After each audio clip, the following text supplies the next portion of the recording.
La la la la la la la la la, love is love.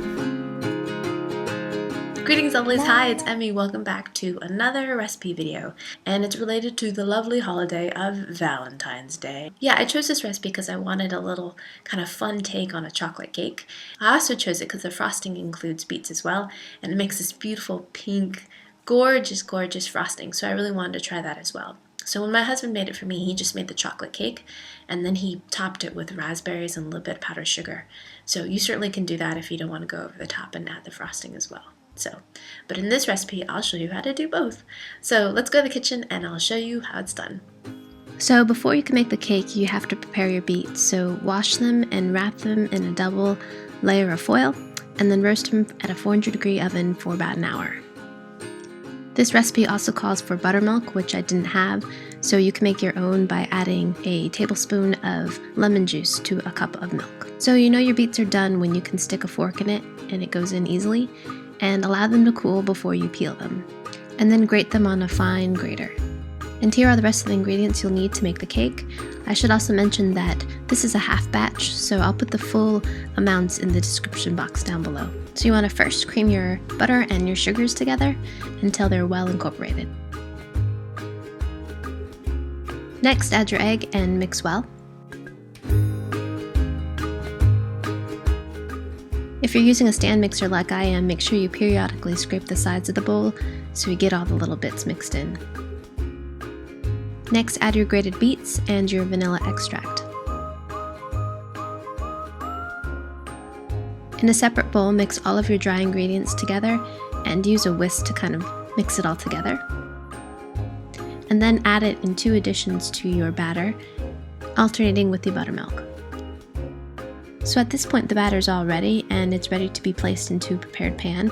If you're making a layered cake, then you would pour it into a 9-inch baking pans.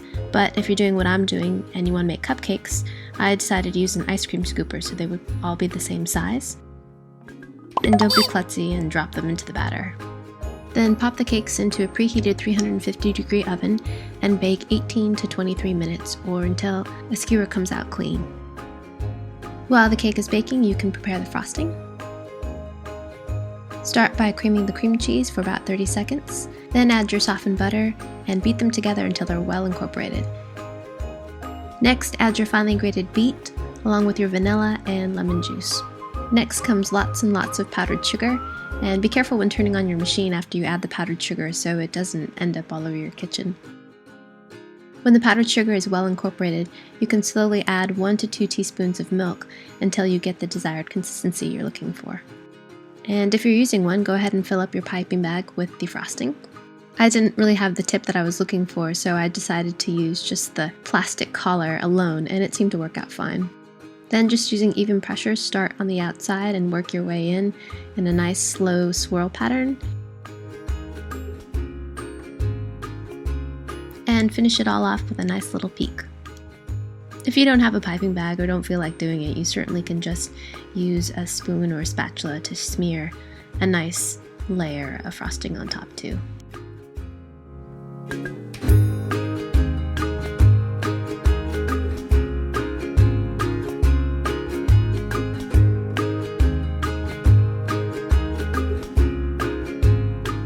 Alright, here it is! Dun, da, da, da. I was so happy with how these turned out. Look at that color! This might be my go-to kind of frosting recipe because it is gorgeous. So I'm going to taste this one with our sweet little ballerina. Boing! I'm going to peel this paper off and reveal the beautiful chocolate cake. There you can really see the beautiful pink color. I love it! It's so cute. You know, on one of those like life hack lists, like the 20 things that you never knew about, it said the correct way of eating a cupcake, and I've never actually done it, is you tear it apart like this in half, and then you go like this. Smart, right? And then that way you get frosting and it's not, you know. So let's try it. Here we go. Itadakimasu.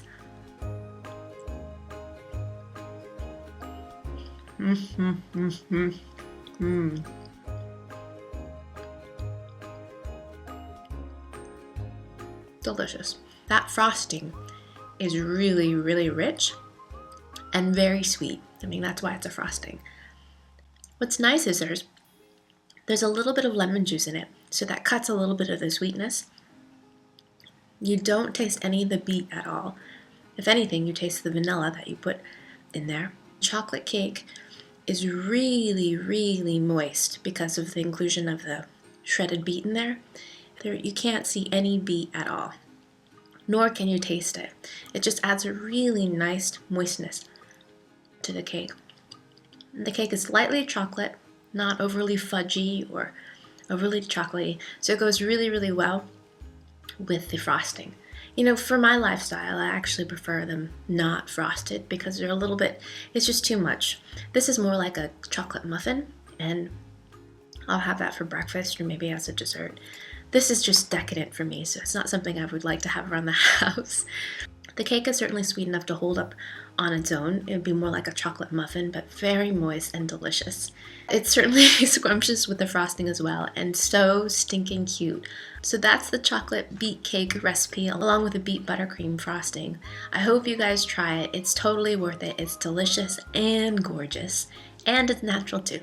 If you have any questions about the recipe, leave them down in the comments below. And if you like these kinds of recipes, let me know. Give me your comments and feedback so I know, and then I can do more recipes like this. And yeah, thanks as always for watching, and I'll see you in my next video. Happy Valentine's Day! Today, Rennie's going to show me how to make... We're going to make taiyaki.